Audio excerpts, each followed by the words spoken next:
2020 was a year where everyone had to dig very deep and do things differently.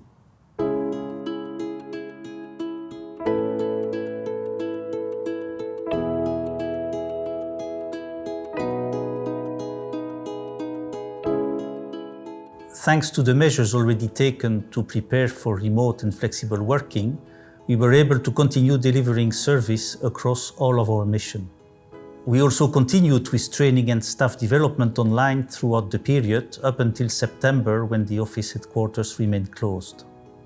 We knew that our customers and stakeholders were reporting extreme difficulties, so we had to act quickly.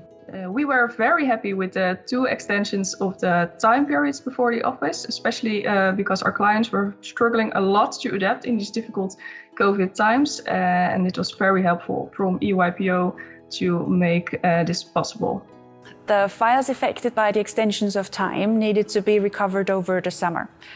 This required a big effort by our examiners, but our customers were very satisfied with our response. In the face of the crisis, I think there was a very clear, visible feeling that we were pulling together. It was a time when the organization was walking a little bit into the unknown, and we were expecting flexibility and adaptability. And people's response was really true resilience, commitment, and team spirit. We had online chat with colleagues and shared funny videos to keep our spirits up. The important thing is to keep in touch and know that we can count on each other in times of uncertainty.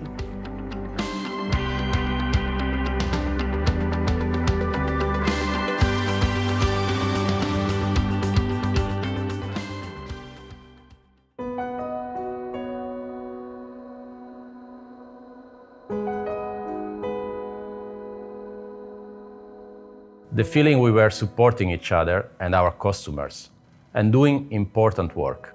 We were able to keep high levels of service, improve quality, take measures to support our users, and also cooperate with the European Commission and national IP offices to launch a 20 million fund to help SMEs.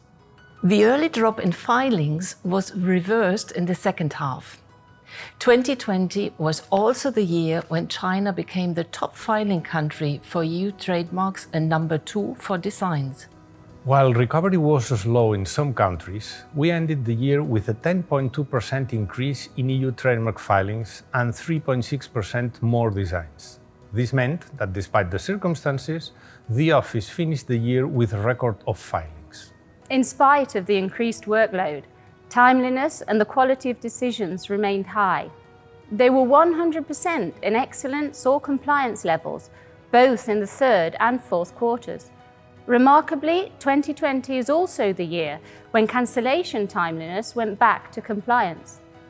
The Boards of Appeal also continued to deliver strong productivity with a great team spirit.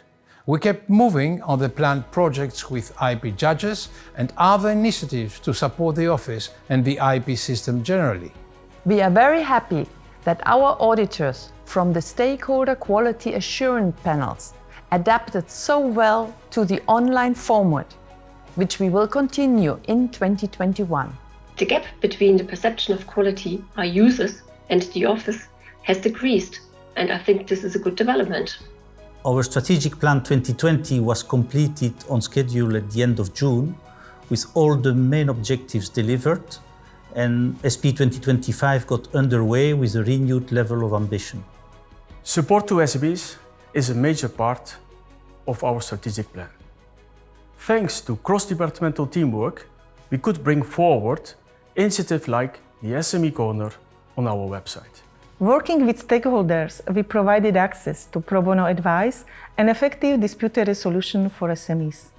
It's a pity that still too many SMEs do not know how valuable intellectual property rights can be. And that's important because intellectual property rights may be the key to the recovery of the companies and to growing the business again. The 20 million SME fund using the office reserves was approved by the MBBC in November. A new year and a new step in our partnership and friendship. We're jointly rolling out the SME support scheme The EUIPO is a true friend of the SMEs in Europe. And there is only one point which remains critical in our friendship. We are very jealous about the trees and the sun and the sea, but a good friendship cannot be destroyed by that.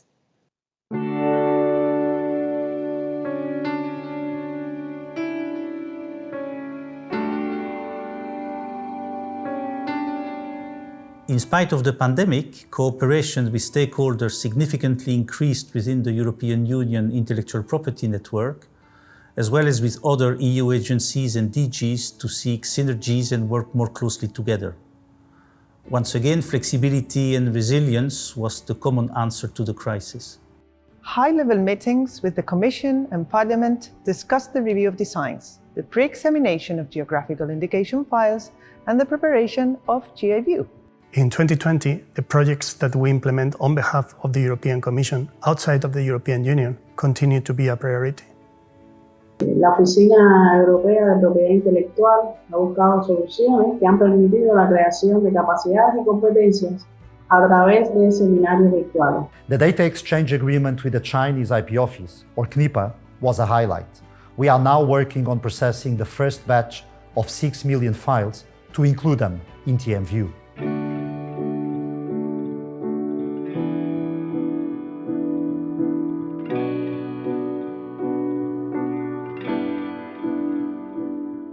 Full steam ahead.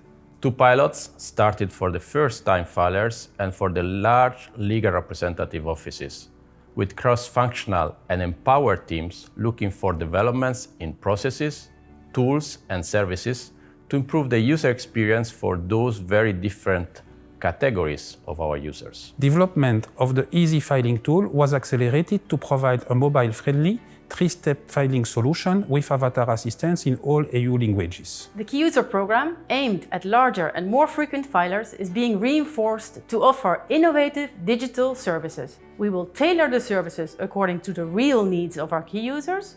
We will apply an office-wide concept and create partnerships with our key users.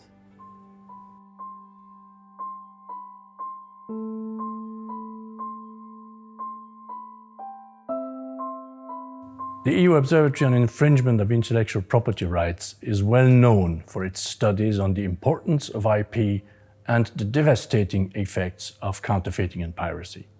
But we do much more. We notably work with the national education authorities to make sure that our younger generations are aware of the importance of intellectual property and respecting ideas, creation, and innovations of others. We also work with enforcement authorities, and through the Intellectual Property Enforcement Portal and our coordination with them, we want to make sure that the fight against IP infringement is as efficient as possible. We use the IP Enforcement Portal to help combat the rise of COVID-related counterfeits in partnership with OLAF and EUIPO. We were pleased that the long-awaited Commission evaluation of the Observatory described us as a hub of excellence on IP infringements and as a driver and facilitator for this area of cooperation.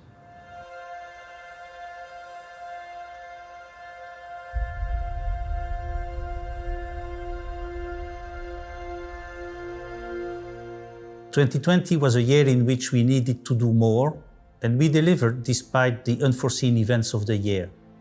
It shows our flexibility, resilience, and result-oriented customer approach.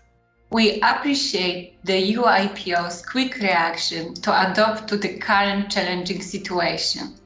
We are also impressed by a large number of new initiatives proposed by the EUIPO last year, especially with regards to SMEs. The filings of trademark and design rights at the EUIPO kept up with the previous year.